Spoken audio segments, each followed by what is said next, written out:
Hello guys, my name is Sanjeev Kumar. मैं आपको 12th class की इकोनॉमिक्स पढ़ाने जा रहा हूँ। चैप्टर बुक का नाम है मैक्रो इकोनॉमिक्स, हिंदी में कहते हैं समष्टि अर्थशास्त्र।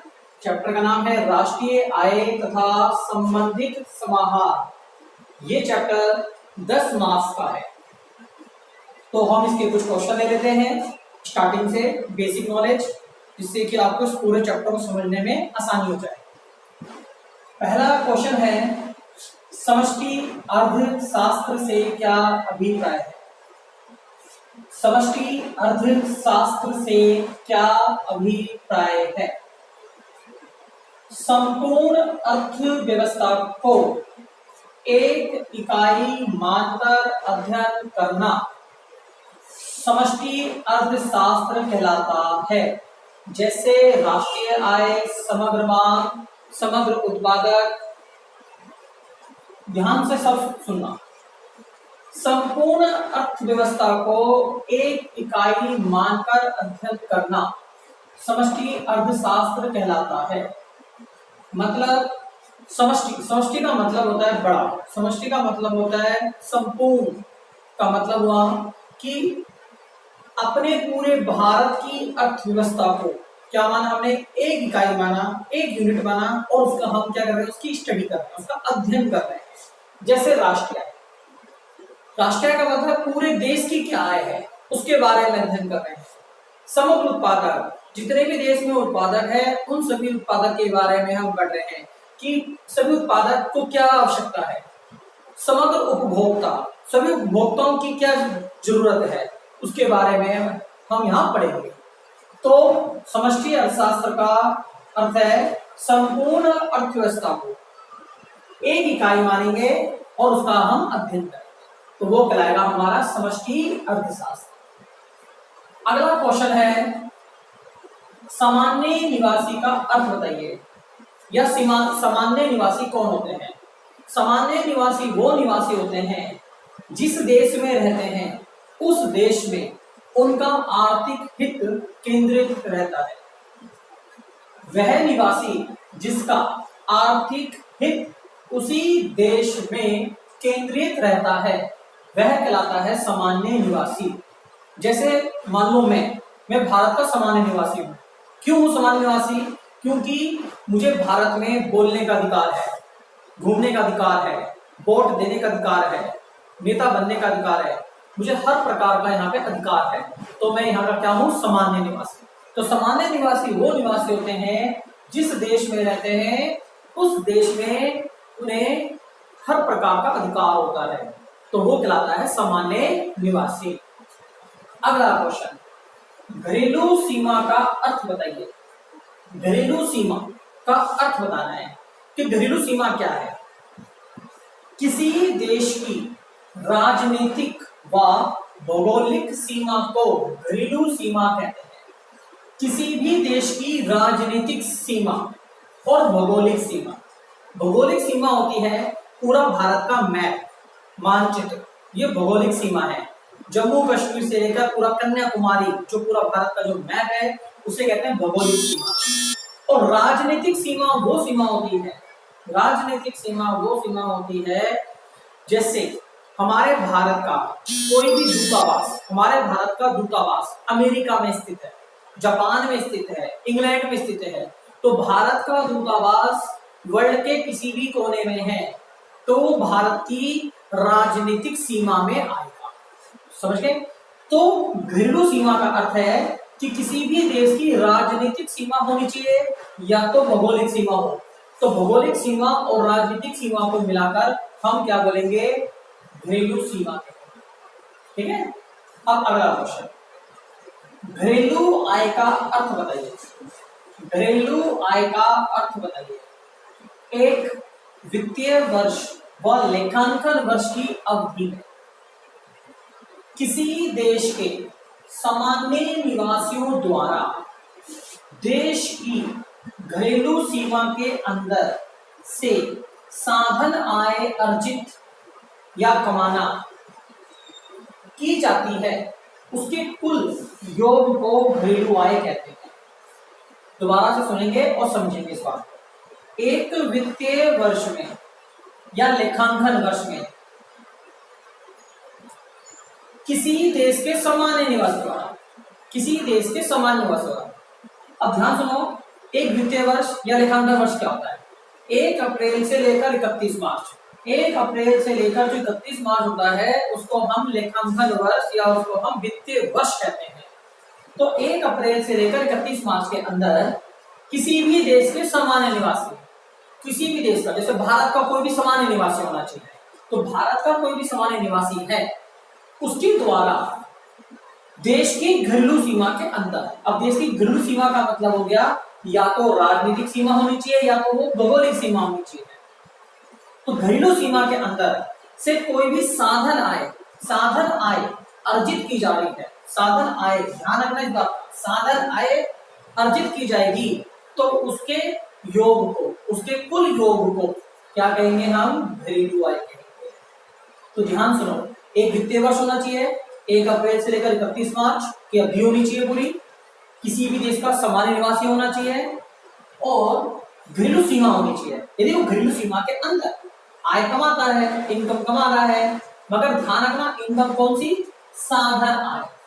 यदि वो साधन आय कमाता है तो ही उसके योग को हम क्या कहेंगे? घरेलू आय कहेंगे। ठीक है, अगला क्वेश्चन है राष्ट्रीय आय का अर्थ। राष्ट्रीय आय का अर्थ एक वित्तीय वर्ष व लेखांकन वर्ष की अवधि में किसी देश के सामान्य निवासियों द्वारा देश की घरेलू सीमा के अंदर व बाहर से साधन आय अर्जित करना, उसके कुल योग को राष्ट्रीय आय कहते हैं। एक वित्तीय वर्ष व लेखांकन वर्ष 1 अप्रैल से लेकर 31 मार्च के अंदर, उसकी अवधि में किसी भी देश के सामान्य निवासी, यदि कोई भारत का कोई निवासी है, सामान्य निवासी है, उसके द्वारा देश की घरेलू सीमा के अंदर से या बाहर से, अब कोई व्यक्ति देश के अंदर पैसे कमाता है या देश के बाहर जाके पैसे कमाता है, मगर ध्यान रखना कौन सा पैसा? साधन आय। यदि वो साधन आय कमाता है, चाहे वो देश के अंदर से कमाता हो चाहे देश के बाहर जाके पैसे कमाता हो, तो उसके कुल योग को क्या बोलेंगे हम? राष्ट्रीय आय कहेंगे। अगला क्वेश्चन, साधन आय का अर्थ बताना है। साधन आय का, अभी ध्यान रखना, अभी मैं आप लोगों को इतनी देर से इस साधन आय के बारे में बता रहा था, बोल रहा था ये होती क्या है साधन आय। अब अगला क्वेश्चन इसी पर है, अब ये समझ जाओगे तो ये भी समझ जाओगे कि साधन आय क्यों बार बार मैं यूज कर रहा था। साधन आय का अर्थ, जब कोई व्यक्ति उत्पादन प्रक्रिया में योगदान देने के बदले आय अर्जित करता है, वह साधन आय कहलाती है। जैसे भूमि, पूंजी, श्रम और उद्यम। जब कोई व्यक्ति उत्पादन प्रक्रिया में अपना योगदान देता है, यदि कोई भी व्यक्ति उत्पादन प्रक्रिया में, देश में किसी भी प्रकार का उत्पादन होता है, उसमें अपना योगदान दे रहा है, चाहे वो किसी भी रूप में हो सकता है वो योगदान, चाहे वो भूमि के रूप में हो योगदान, चाहे पूंजी के रूप में योगदान हो, चाहे वो श्रम के रूप में योगदान हो, चाहे वो उद्यम के रूप में योगदान हो। जैसे भूमि, यदि उसने भूमि का अपना योगदान दिया तो भूमि के बदले वो क्या कमाएगा? किराया कमाएगा। पूंजी, उसने पैसा उधार दिया तो उसको क्या मिलेगा? ब्याज मिलेगा। श्रम, श्रम मतलब अपना श्रम बेचा उसने, तो श्रम के बदले उसे क्या मिलेगी? मजदूरी मिलेगी उसको। उद्यम होता है मेहनत, यदि उसने कोई मेहनत करी या अपना पैसा कहीं पे इन्वेस्ट करा उसने पैसा, तो उसको क्या मिलेगा? उसके बदले क्या मिलेगा? लाभ मिलेगा। तो क्या देखा आपने, यदि कोई भी व्यक्ति उत्पादन प्रक्रिया में अपना योगदान देता है और योगदान देने के बदले उसको पैसा मिलता है, जिसको आय अर्जित करता है, वो आय कमा रहा है, तो ऐसी आय हमारी साधन आय कहलाएगी। ठीक है, अगला क्वेश्चन, हस्तांतरण आय या अंतरण आय। हस्तांतरण आय, इसका दूसरा नाम है अंतरण आय, का अर्थ बताना है।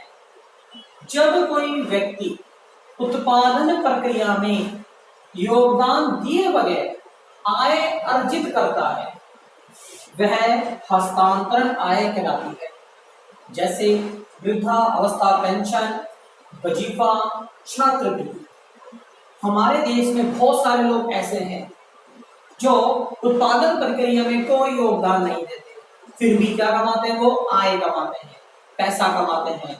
वो पैसा तो कमा रहे हैं, तो ऐसी आय हस्तांतरण आय कहलाएगी। जैसे वृद्धा अवस्था पेंशन, जितने भी 60 साल के ऊपर व्यक्ति होते हैं सरकार उनको पेंशन देती है। तो क्या वो व्यक्ति उत्पादन प्रक्रिया में अपना योगदान दे रहे हैं? वो उत्पादन प्रक्रिया में कोई योगदान नहीं दे रहे, फिर भी सरकार उनको क्या देती है? पेंशन प्रोवाइड करती है। तो उसे कहते हैं वृद्धावस्था पेंशन। तो ये कहलाती है हस्तांतरण आय। जैसे वजीफा, वजीफा होता है स्टाइपेंड। जैसे स्कूलों में बच्चों को यूनिफॉर्म का पैसा मिलता है, ज्योमेट्री का पैसा मिलता है। तो ये जो पैसा होता है, क्या बच्चे ने कोई काम करा? क्या स्टूडेंट ने कोई काम करा? कोई काम नहीं करा, फिर भी सरकार क्या दे रही है? उसको वजीफा दे रही है। तो ये कौन सी आय है? हस्तांतरण आय।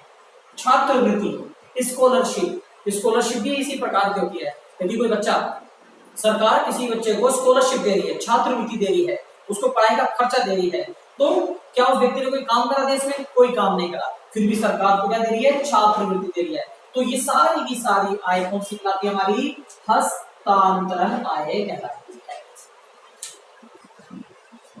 अगला क्वेश्चन, मध्यवर्ती वस्तु का अर्थ बताओ।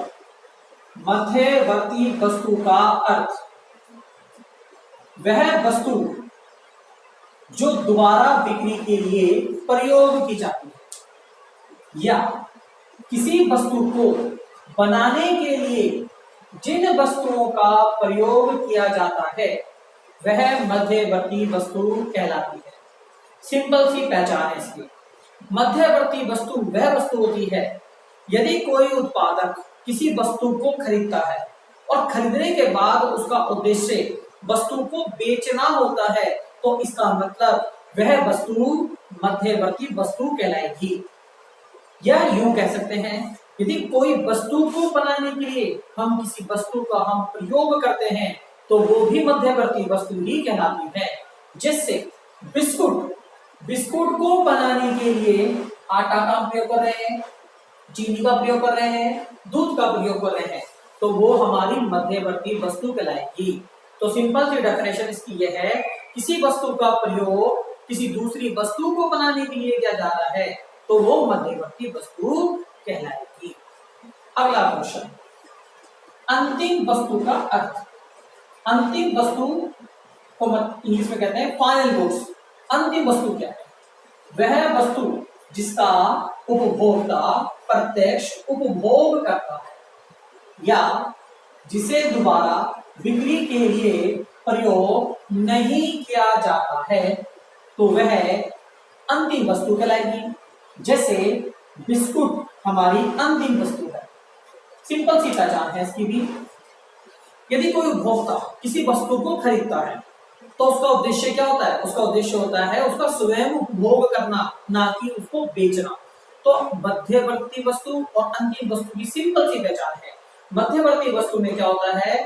खरीदने के बाद बेचना, और अंतिम वस्तु की पहचान होती है खरीदने के बाद खुद स्वयं उसका उपभोग करना।